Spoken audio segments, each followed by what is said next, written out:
chapter 3, Warren Wiersbe wrote this about Daniel 3.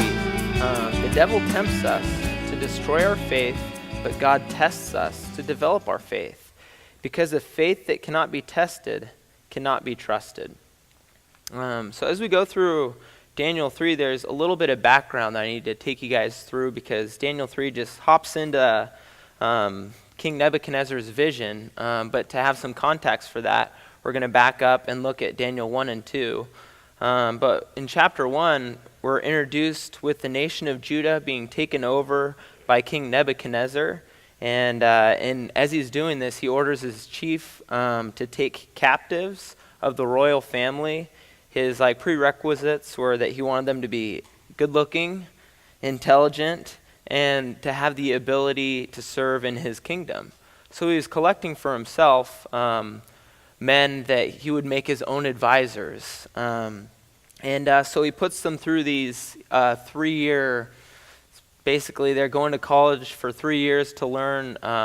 In chapter 1, verse 4, it says that they would learn the literature and the language of the Chaldeans. And then in verse 7, it says he assigned them new names. And then in verse 5, it says that they were to eat the king's choice food from the wine which he drank. And we're going to touch up more on this in verse 5. But just the idea that Daniel and Shadrach, Meshach, and Abednego, they're taken from their home, and they're enslaved in Babylon. And so that takes us to chapter 2. So chapter 2, King Nebuchadnezzar has this dream, and it really bugs him. And in chapter 2, verse 2, it says that he gave orders to call the magicians, the conjurers, the sorcerers, the Chaldeans, to tell the king his dream. So they came and stood before the king. And so King Nebuchadnezzar, he was really bothered by this vision, this dream that he had. And so he talks to these guys and he says, hey, I need you guys to tell me what my dream means. And if you guys are able to do it, then I'm going to reward you guys. And he said, and by the way, I also need you guys to tell me what the dream was. And I believe it wasn't because he forgot the dream, but because he was so worried about what the dream meant, he wanted to make sure that he had an accurate interpretation of the dream. So in his mind, he processed, okay, if these guys can tell me what my dream was, then I'll know that it's the correct interpretation of the dream. And so the Chaldeans and all these the magicians and the conjurers and the sorcerers, they weren't able to tell the king what his dream was. In fact, the Chaldeans even said, no one can tell you what your dream was. That's not possible. If you tell us a dream, then we'll tell you the interpretation. But the king, it just made him upset, and he said, you know what? If you guys can't do it, then I'm going to tear you limb from limb, and I'm going to destroy your homes, But if you can do it, then I'm going to reward you. No big deal, no pressure. And Daniel and Shadrach, Meshach, and Abednego actually fell under this category of the wise men. And so because the Chaldeans and all these guys weren't able to tell the king his dream, they were all sentenced to death. I don't know if he set up four different stallions and attached their arms like he promised, and off with their arms. I don't know how it went, but he was getting ready to execute all his wise men in his kingdom. And so when Daniel's being carried away to be executed, he talks to the commander. He says, hey, what's going on? And the commander says, well, the king, he had a dream. No one can tell him what the dream was. No one can interpret the dream. And because of that, the king's getting rid of you guys. And so Daniel asks this guy, and he says, hey, can I talk to King Nebuchadnezzar? And so he goes before the king, and he asks for time. And the king grants him time. And so Daniel, in verse 17, it says that Daniel went to the house and informed his friends Hananiah, Mishael, and Azariah about this matter. In verse 18 it said, so that they might request compassion from the God of the heavens concerning this mystery. So Daniel, and then it says Hananiah, Mishael, and Azariah, that's Shadrach, Meshach, and Abednego. Those are just their Hebrew names, and we know them from their Babylonian names. So what did they do when their backs were up against the wall? They sought after the Lord, and they prayed together. They had a prayer meeting, and the Lord responded to that. Because it says in verse 19 of chapter 2 that the mystery was revealed to Daniel in a night vision. Then Daniel blessed the God of heaven. So in chapter 2, Daniel is able to go before the king, and he tells them what his dream was and the interpretation of the dream. And in the dream, King Nebuchadnezzar saw this massive statue, and the statue is composed of 5 different metals. It was composed of gold, silver, bronze, iron, and iron mixed with clay. And Daniel broke it down, and he said each one of these metals represents a kingdom or a nation. And he said, you, O king, King Nebuchadnezzar in Babylon, you represent the gold head. So this giant statue, the head was gold, and he's saying, that's you. But you, unfortunately, are going to be succeeded by the Persian Empire. And then the Persian Empire will lose out to the Greece Empire, and the Greece to the Rome, and then from the Rome to the European Union. And so he was telling the king that no kingdom is going to last, that your days are numbered. And this bothered King Nebuchadnezzar, but he accepted it, and he blessed Shadrach, Meshach, and Abednego and Daniel, and he promoted them. And that takes us to chapter 3. So chapter 3 is kind of like King Nebuchadnezzar's response to what happens in chapter 2. I don't know how much time has gone on between chapter 2 and chapter 3. It could have been as many as 20 years. But let's get started reading verse 1 of chapter 3. It says, Nebuchadnezzar the king made an image of gold, in the height which was 60 cubits, and the width 6 cubits. And he set it up on the plain of Dura, into the province of Babylon. Then Nebuchadnezzar the king sent word to assemble the satraps, the prefects, the governors, the counselors, the treasurers, the judges, the magistrates, and all the rulers of the province to come to the dedication of the image that Nebuchadnezzar the king had set up. Then the satraps, the prefects, and the governors, and the counselors, the treasurers, the judges, the magistrates, and all the rulers of the provinces were assembled for the dedication of the image that Nebuchadnezzar the king had set up. And they stood before the image that Nebuchadnezzar had set up. And the herald loudly proclaimed, to you the kingdom is given, or the command is given, O people, nations and men of every language, that at the moment you hear the sound of the horn, the flute, the lyre, the trigon, the psaltery, the bagpipe, and all kinds of music, you are to fall down and worship the golden image that Nebuchadnezzar the king has set up. But whoever does not fall down and worship the image shall immediately be cast into the midst of a furnace of blazing fire. Therefore, at the time when all the people heard the sound of the horn, the flute, the lyre, the trigon, the psaltery, the bagpipe, and all kinds of music, all the peoples, nations, and men of every language fell down and worshiped the golden image that Nebuchadnezzar the king had set up. So the first thing we see is that King Nebuchadnezzar had a massive statue built. In this statue, it says that it was 60 cubits high by 6 cubits wide. And so that's 90 feet tall by 9 feet wide. This thing was massive. And it says that it was a gold statue. But realistically, there probably wasn't enough gold in his kingdom or even in the neighboring kingdoms to make an image that humongous that's solid gold. So it was probably plated with gold. But either way, it was amazing. And so this was the king's way of figuring out who in his kingdom was faithful to him. Because keep in mind, the king, after this vision, after this dream, he had some insecurities about his kingdom. He wanted it to last forever. But Daniel, this prophet that told him what his dream was and the interpretation of it, told him that his kingdom was going to be passing, that it was going to be taken over by another nation. And so this is the king's way of weeding out anyone that was a part of his kingdom but that didn't buy in.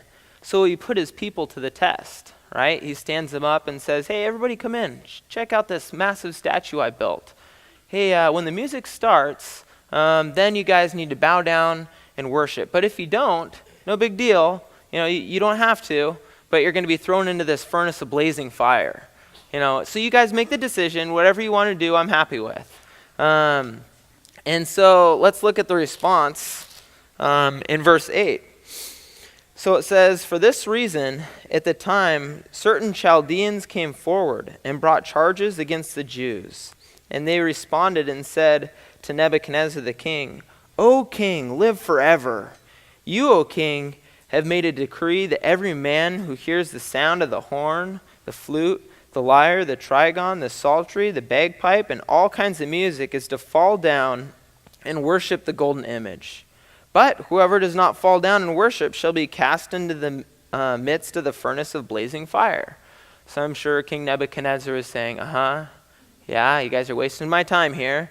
And then they continue on. It says, verse 12, there are certain Jews whom you have appointed over the administration of the province of Babylon, namely Shadrach, Meshach, and Abednego. And he says, these men, O king, have disregarded you. They do not serve your gods or worship the golden image which you have set up. And so he said, hey, King Nebuchadnezzar, do you remember those guys that you put in charge when you could have put us in charge, but you put them in charge anyways? He said, yeah, that was probably a bad decision because they disregarded you. They don't even worship the image that you've set up.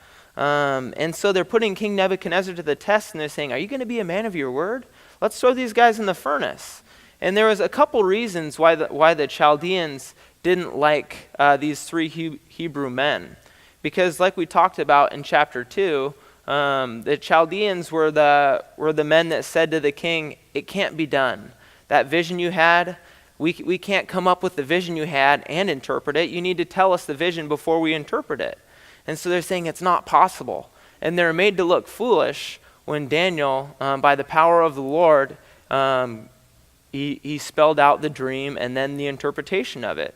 So these Chaldeans, they would have had it out for Shadrach, Meshach, and Abednego.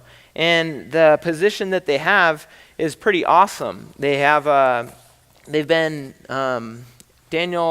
chapter 2, verse 29 tells us that Shadrach, Meshach, and Abednego were appointed over the administration of the province of Babylon. And so there was some political leniences here with the Chaldeans. They thought, if we can get rid of 3 out of the 4 of these Jewish men, that's 3 more spots that we can have. So they're trying to get rid of them. And then let's look at the king's response. Verse 13, it says, then Nebuchadnezzar, in rage and anger, gave orders to bring Shadrach, Meshach, and Abednego. Then these men were brought before the king. Nebuchadnezzar responded and said to them, is it true, Shadrach, Meshach, and Abednego, that you do not serve my God or worship the golden image that I have set up? If you are ready, at the moment you hear the sound of the horn, the flute, the lyre, the trigon, the psaltery, and the bagpipe, and all kinds of music, to fall down and worship the image that I have made. Very well, but if you do not worship, you will immediately be cast into the midst of the furnace of blazing fire. What God is there who can deliver you out of my hands? And then their response, Shadrach, Meshach, and Abednego reply to the king, O Nebuchadnezzar, we do not need to give you an answer concerning this matter. But if it be so, our God whom we serve is able to deliver us from the furnace of blazing fire, and he will deliver us out of your hand, O king. But even if he does not, let it be known to you, O king, that we are not going to serve your gods or worship the golden image that you have set up.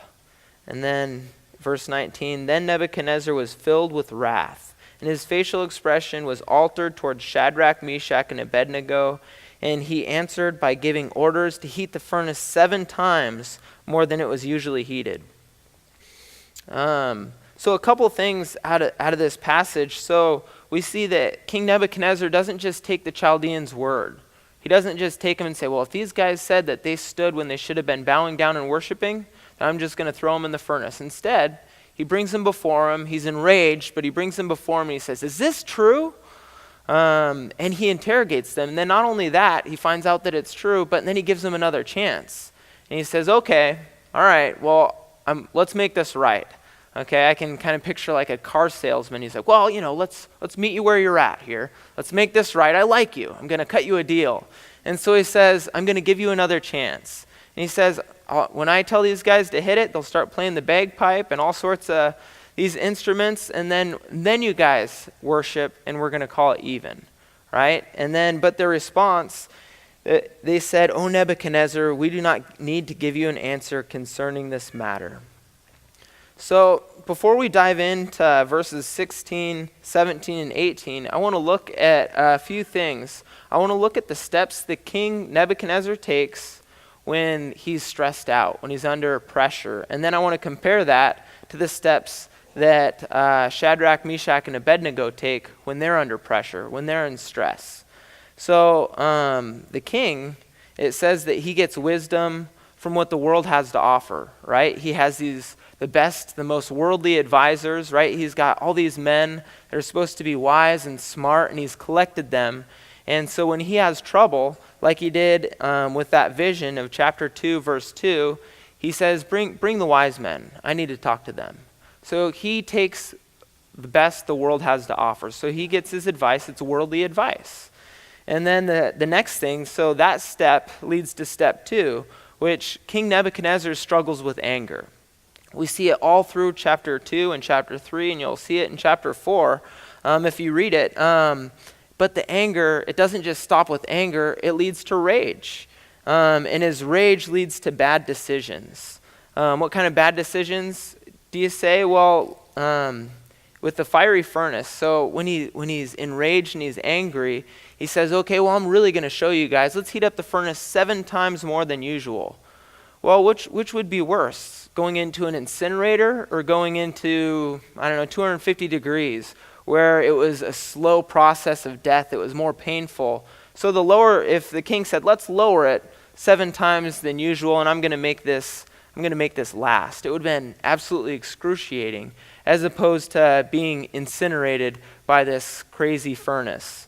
So the king, he just doesn't think right. He makes bad decisions.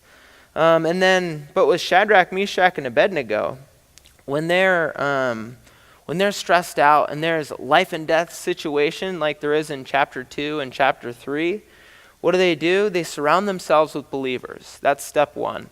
And step 2 is they seek godly wisdom. We saw that in chapter 2, verse 19, when they all pray together. And then step 3 is Shadrach, Meshach, and Abednego knew what they stood for.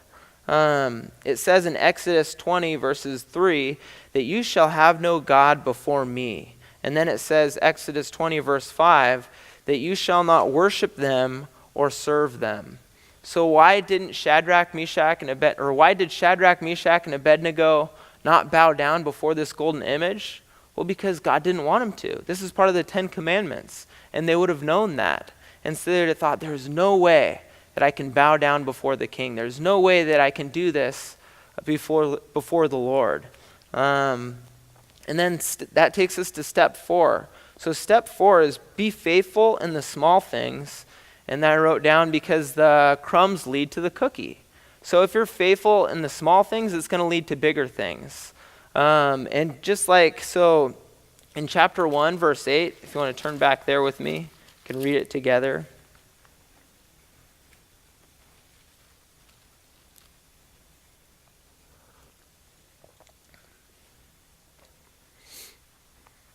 It says, for starters, in verse 7, it's also including Shadrach, Meshach, and Abednego.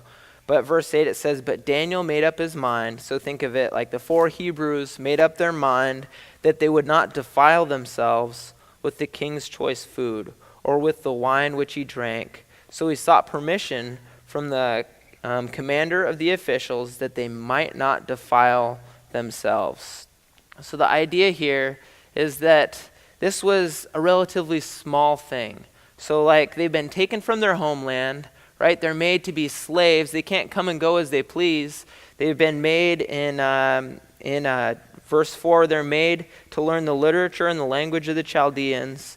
And then they're given new names. And then here we are. This is what they make a stand for, is they're made to eat the king's choice food. Now, at first glance, that sounds pretty good. I'm sure it's a lot of steak and ribs and all sorts of tasty things.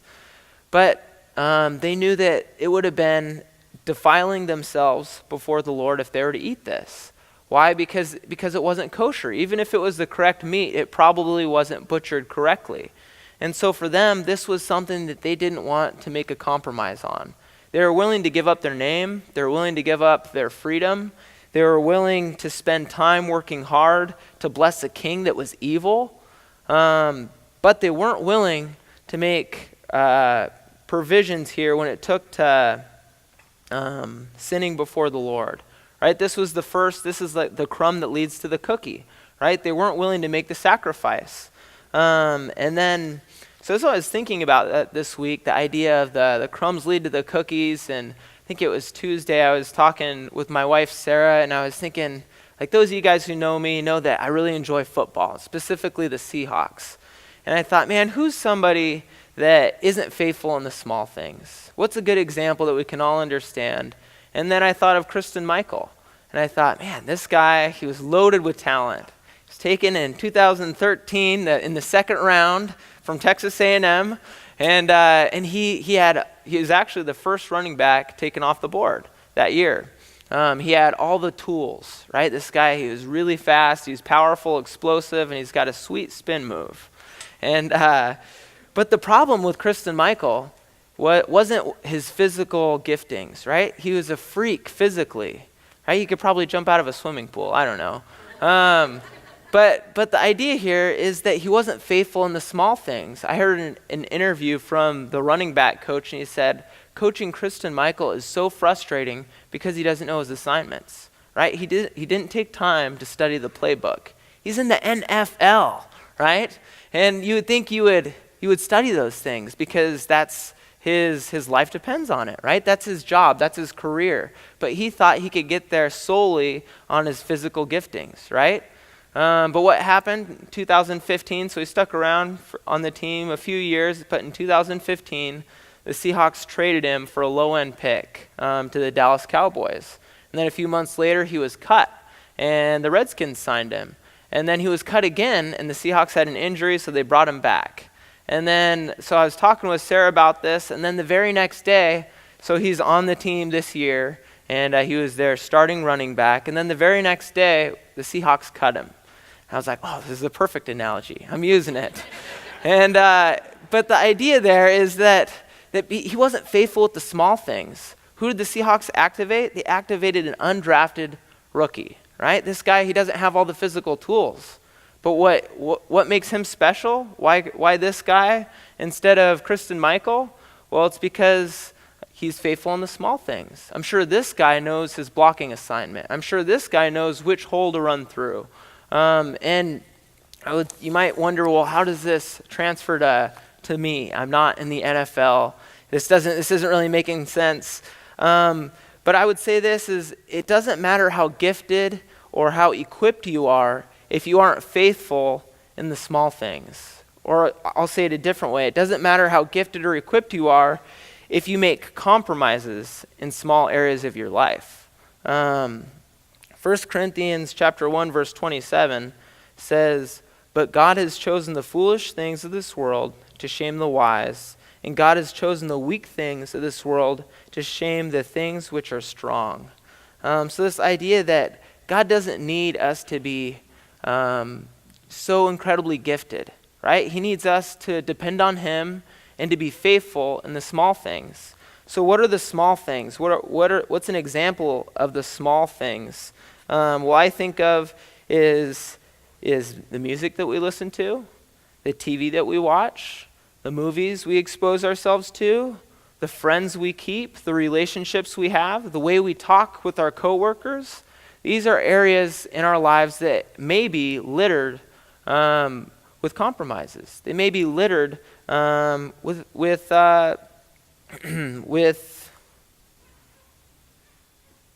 I guess compromises. We'll go with that. so that we see that Shadrach, Meshach, and Abednego, they were faithful in the small things, and it started in chapter 1, verse 8, and they knew where their line was, right? They were willing to give apart pieces of themselves. They're willing to give up who they identified themselves as, your name. Imagine someone else just said, "You're no longer Jason, I'm going to call you Steve." It's like, but I like Jason. I'm not Steve. I'm not a Steve. I have an Uncle Steve. I don't need that. But they're willing to give up those things because they knew where the line was. I like what David Guzik said about this passage. He said, 10 minutes can change your whole life. 10 minutes can change the course for your eternity.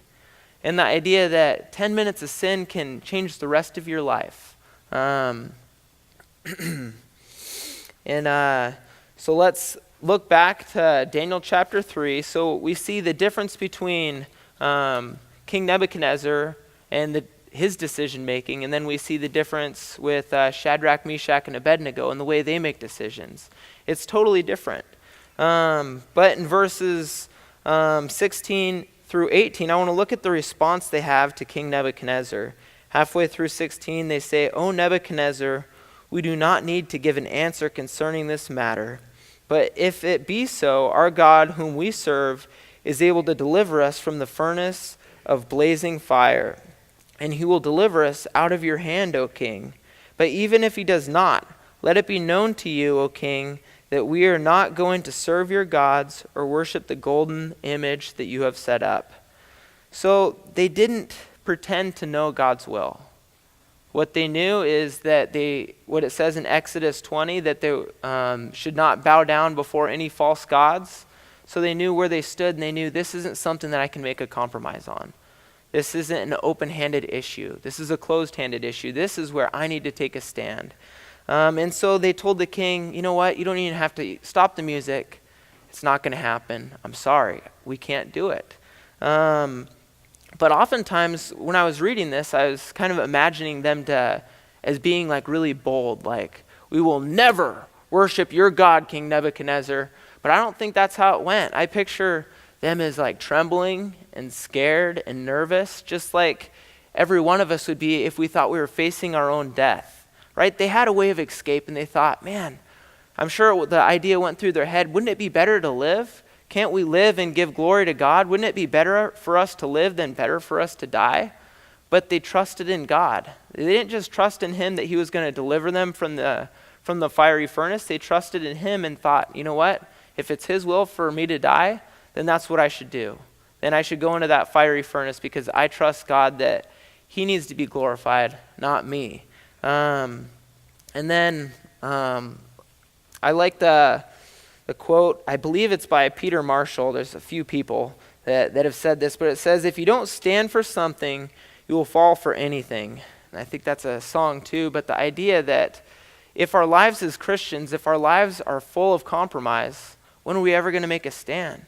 We're not going to, if we don't make a stand for the small things, the way we live our life, then when it comes to the big issues, we're most definitely not going to make a stand for him. Why? Because the crumbs lead to the cookie, right? As we progress, our faith is built, and it's built stronger, and God can use us in great and mighty ways. But let's keep reading verse 20. It says, "He commanded certain valiant warriors who were in his army to tie up Shadrach, Meshach, and Abednego in order to cast them into the furnace of blazing fire.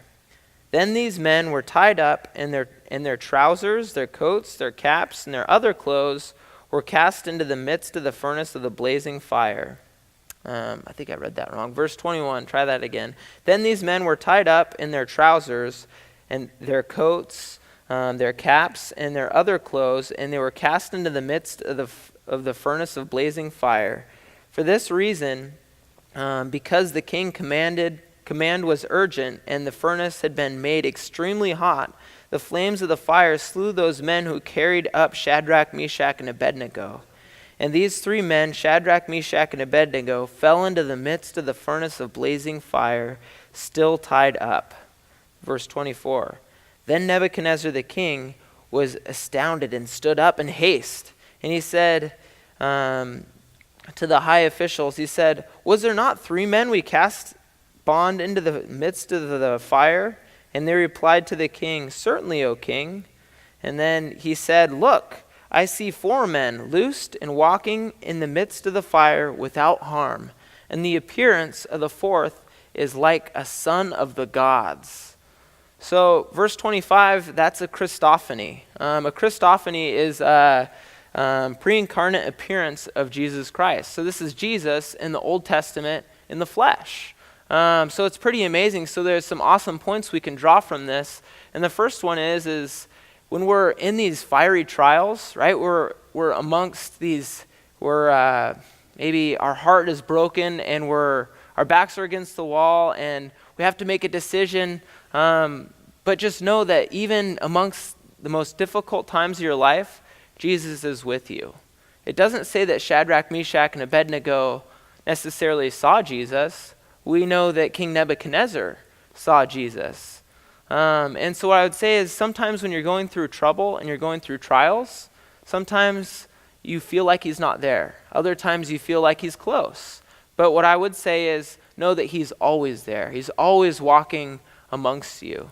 And then another thing is in verse 25 it says, King Nebuchadnezzar said, "Look, I see 4 men loosed and walking about in the midst of the fire without harm."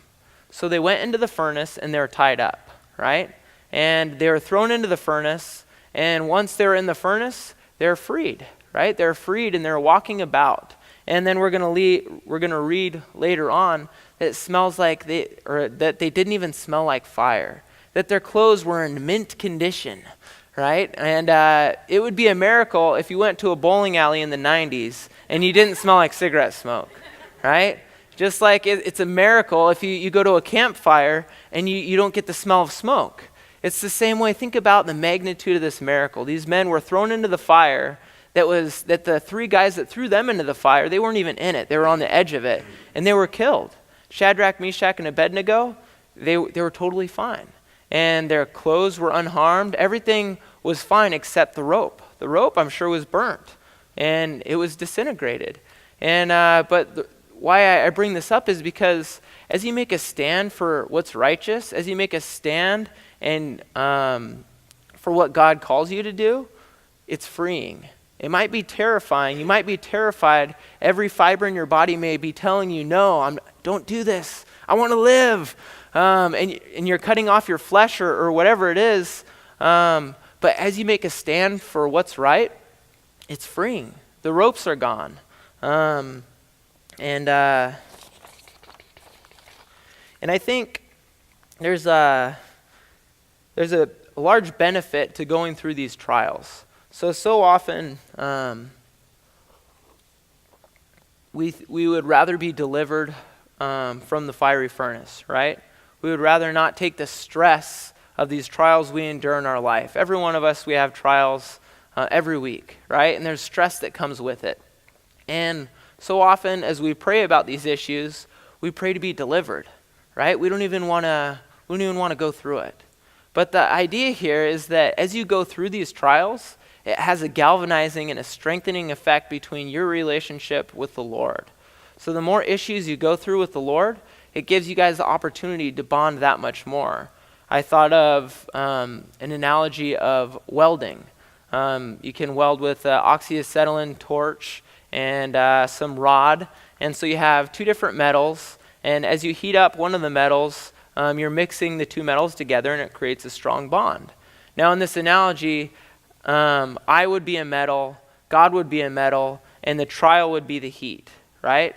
So as I'm mixed with this trial, the trials that this life has to offer, the other metal gets inserted and it creates a strong bond. So just like as you're going through issues in your life, don't look at it as a bad thing. Look at it as an opportunity to have a stronger relationship with the Lord.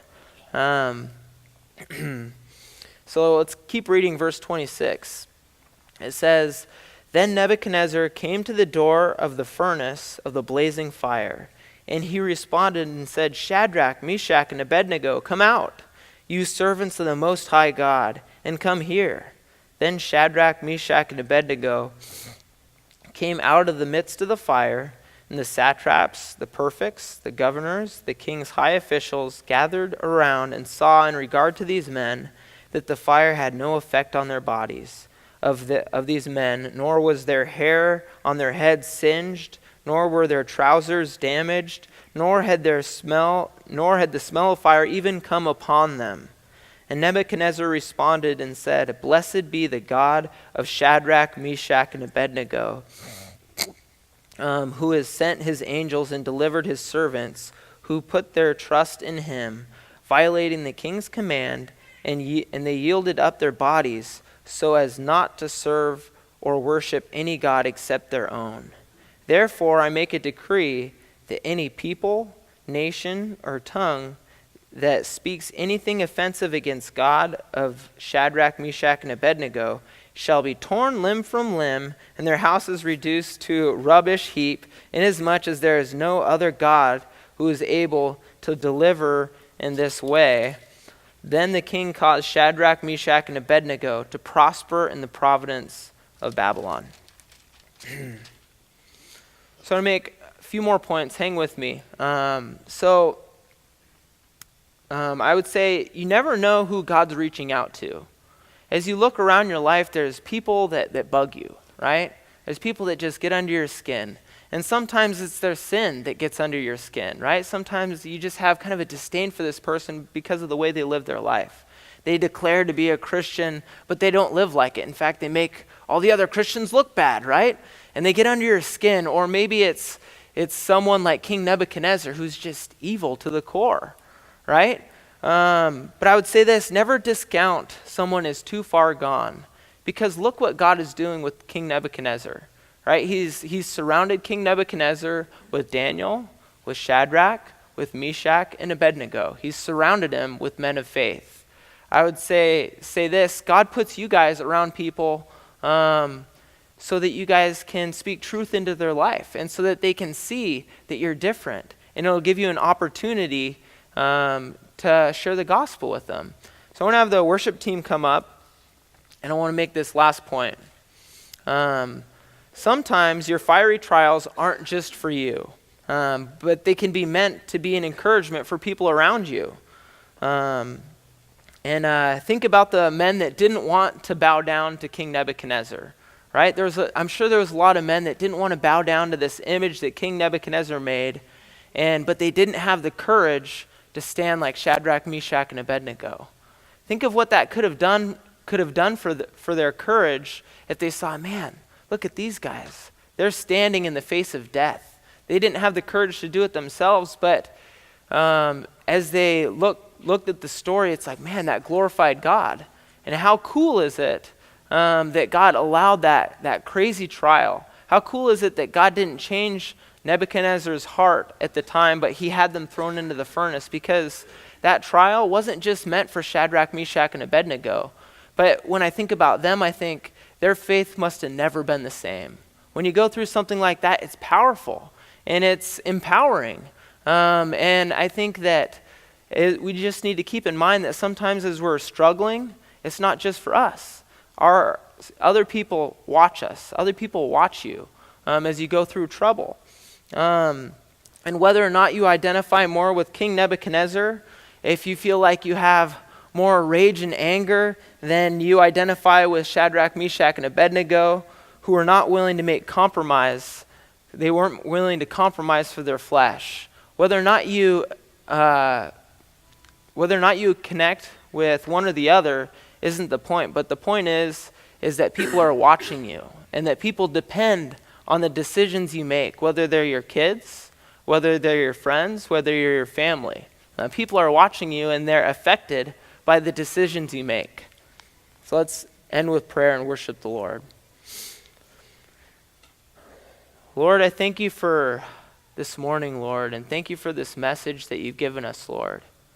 I pray that you would allow our hearts to be given to it, Lord. Convict us in areas of our life that maybe we've slipped up on, Lord.